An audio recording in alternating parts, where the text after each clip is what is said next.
Selamat pagi semuanya. Pada pagi hari ini kita akan membahas mengenai metode penyelesaian sistem persamaan linear tiga variabel.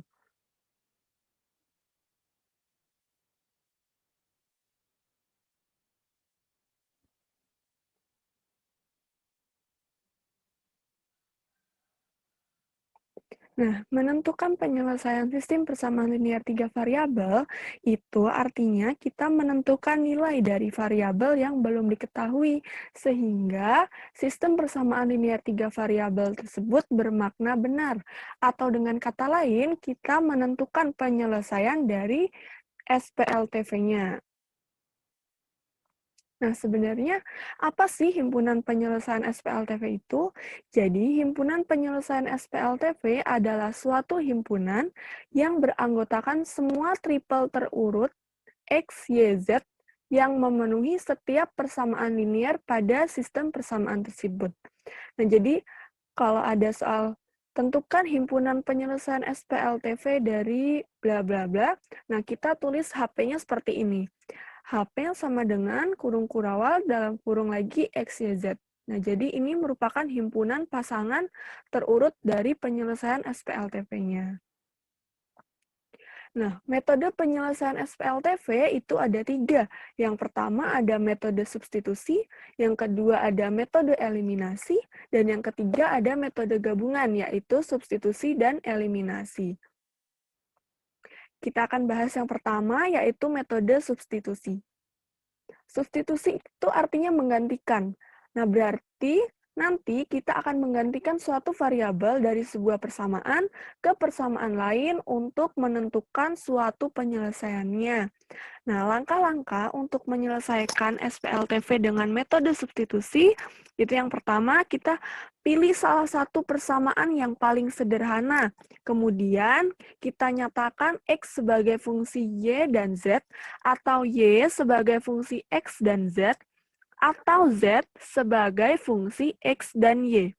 Nah, yang kedua, substitusikan X atau Y atau Z yang kita peroleh pada langkah 1 ke dalam dua persamaan yang lainnya, sehingga didapat sistem persamaan linear dua variabel.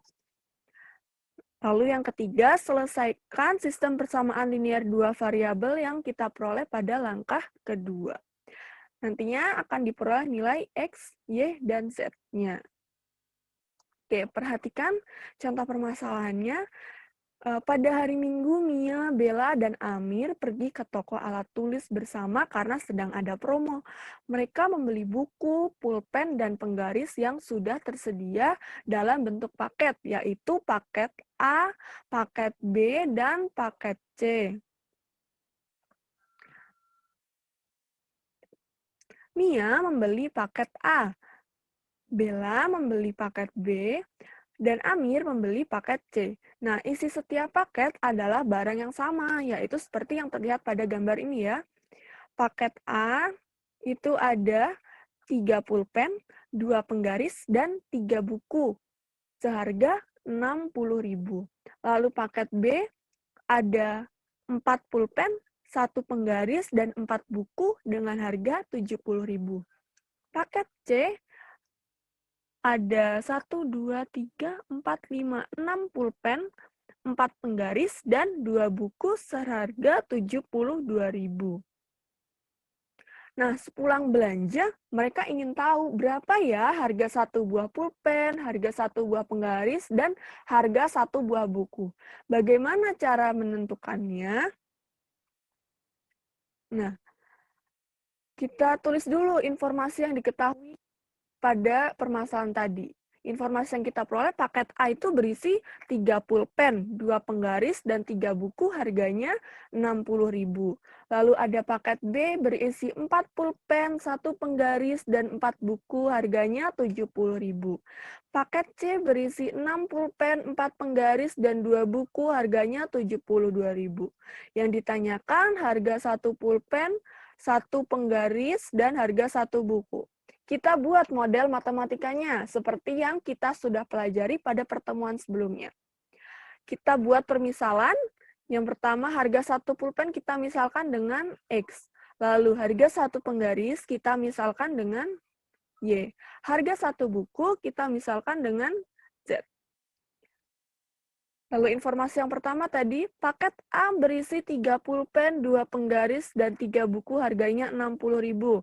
Berarti jika kita buat model matematikanya menjadi 3X plus 2Y plus 3Z sama dengan 60.000. Nah, ini sebagai persamaan ke-1.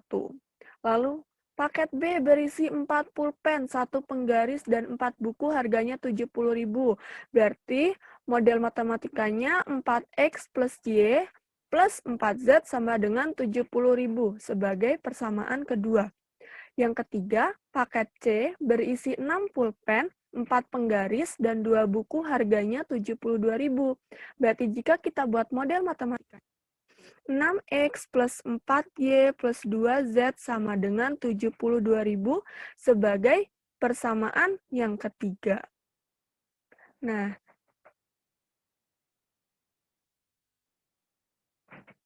diperoleh SPLTV-nya seperti ini ya. Jangan lupa tulis tanda kurung kurawal seperti ini karena ini menunjukkan suatu sistem persamaan linear 3 variabel. Nah, SPLTV-nya diperoleh 3X plus 2Y plus 3Z sama dengan 60.000, 4X plus Y plus 4Z sama dengan 70.000, 6X plus 4Y plus 2Z sama dengan 72.000. Nah, sekarang kita pilih salah satu persamaan. Boleh persamaan 1, boleh persamaan 2, boleh juga persamaan 3. Kita misalkan pilih persamaan 2. Nah, dari persamaan 2, kita buat fungsi Y sebagai X dan Z. Nah, ini ya, dari 4X plus Y plus 4Z sama dengan 70.000. Nah, ini suku 4X dan 4Z kita pindah ruas, jadi diperoleh persamaan Y sama dengan 70.000 min 4X min 4Z sebagai persamaan keempat. Nah, selanjutnya kita substitusi persamaan 4 ke persamaan 1. Persamaan satunya 3X plus 2Y plus 3Z sama dengan 60. Lalu 3X plus 2, Y-nya itu tadi persamaan keempat, kita substitusikan 70.000 min 4X min 4Z plus 3Z-nya tetap sama dengan 60.000.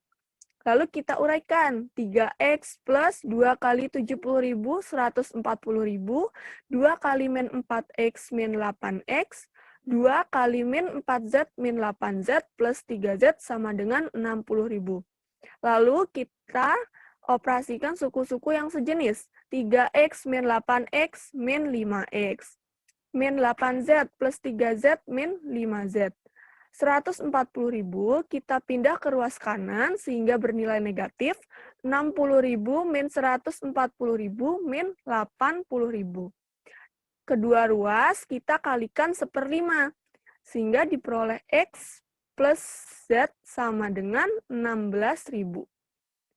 Nilai Z kita pindah ke ruas kanan sehingga bernilai negatif, diperoleh persamaan X sama dengan 16.000 min Z.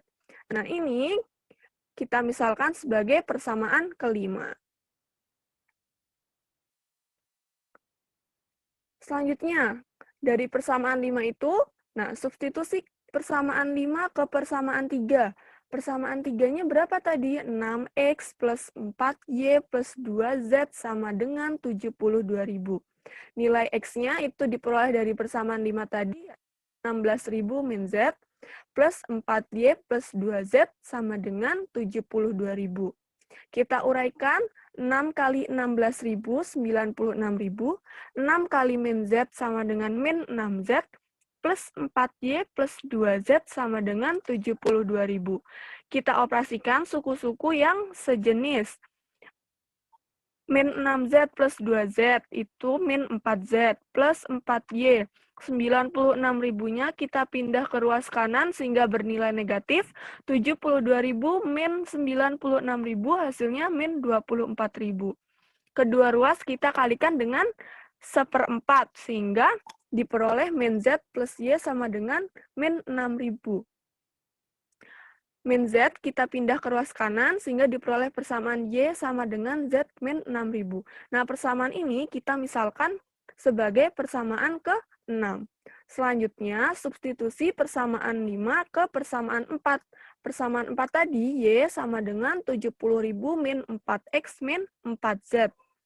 70.000 min 4 kali X-nya tadi persamaan kelima, yaitu 16.000 min Z min 4Z. Kita operasikan suku-suku yang sejenis. Y sama dengan 70.000 min 4 kali 16.000 sama dengan min 64.000, min 4 kali min Z plus 4Z, min 4Z. Plus 4Z min 4Z, itu hasilnya ini 0, berarti tinggal Y sama dengan 6.000. Sehingga kita peroleh nilai Y sama dengan 6.000. Selanjutnya, substitusi persamaan 7 ke persamaan 6. Y sama dengan Z min 6.000. Y-nya tadi kita tahu 6.000, sama dengan Z min 6.000. Z 6.000-nya kita pindah ke ruas kiri sehingga bernilai positif, jadi diperoleh nilai Z sama dengan 12.000. Nah, selanjutnya kita substitusi persamaan 7 dan 8 ke persamaan 5. Persamaan 5 itu tadi X sama dengan 16.000 min Z. X sama dengan 16.000 min Z-nya tadi diketahui 12.000 sehingga diperoleh nilai X sama dengan 4.000. Nah, jadi diperoleh nilai X sama dengan 4.000, Y sama dengan 6.000, dan Z sama dengan 12.000. Tadi kita misalkan X sebagai harga satu pulpen. Jadi harga satu pulpen adalah 4.000, Y sebagai harga satu penggaris, yaitu 6.000, dan Z sebagai harga satu buku sama dengan 12.000. Oke. Jadi seperti itu ya, metode substitusi dalam penyelesaian sistem persamaan linier 3 variabel.